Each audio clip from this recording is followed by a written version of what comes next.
আসসালামু আলাইকুম। আপনারা যারা ব্যাংকে যান প্রতিনিয়ত একটা জিনিস লক্ষ্য করি, আপনারা এখানে অঙ্কে যে টাকা লেখার জায়গা রয়েছে সেখানে সঠিকভাবে লিখতে পারেন না। অনেক লোক আছে অনেক প্রতিনিয়ত ব্যাংকে যায়, কিন্তু আসলে এখানে কোথায় কি লিখতে হবে লিখতে পারবেন না। একটু আপনারা খেয়াল করুন, বিষয়টা খুবই গুরুত্বপূর্ণ। এই ঘরটা এখানে একটা দুইটা তিনটা চারটা পাঁচটা কলাম আছে। এখানে লেখা আছে দেখেন পয়সা। আপনাদের যদি পয়সা থাকে, যেই টাকাটা যেই অ্যামাউন্ট আপনারা ব্যাংকে জমা দিবেন, যদি পয়সা থাকে তাহলে পয়সা লিখবেন, আর না থাকলে এই জায়গাটা এই কলমটা ফাঁকা রাখবেন। তারপরে খেয়াল করুন, একটা দুইটা তিনটা চারটায় এখানে পয়সার ঘর বাদে চারটা কলম রয়েছে। এই কলমটা শতকের, শতক, হাজার, লক্ষ, কোটি। যদি 100, 200, 300, 400, 500, 900, 999 পর্যন্ত টাকা জমা দেন তাহলে এই ঘরে লিখবেন। যদি হাজার যায়, হাজার পর্যন্ত, তাহলে এখানে হাজার লিখবেন, বাকিটা এখানে লিখবেন। যদি লক্ষ যায় তাহলে 1, 2, 3 এই 3 ঘর মিলে লিখবেন।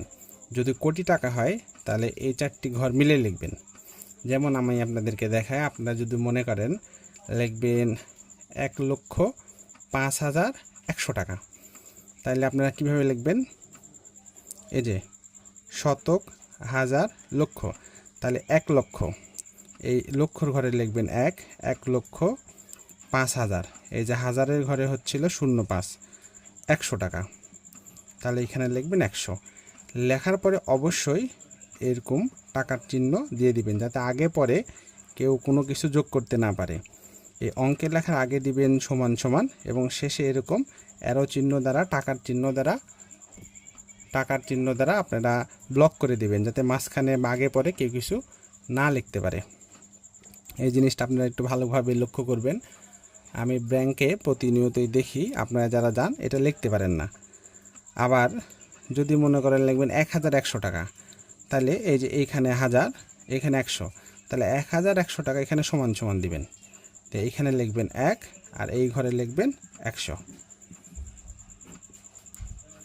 আশা করি বিষয়টা আপনাদের ভালো লাগবে। আপনারা ব্যাংকে গেলে এই জিনিসটা একটু খেয়াল করে লিখবেন।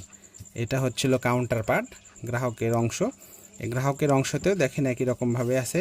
প্রত্যেকটা ভাউচার আপনারা খেয়াল করবেন এইভাবে আছে। আমি আপনাদেরকে একটি অনলাইন ভাউচার দেখাই, অন্য একটি ভাউচার। এই ভাউচারে আপনারা খেয়াল করেন, এই ভাউচারেও কিন্তু এরকম আছে ঘর করা 1, 2, 3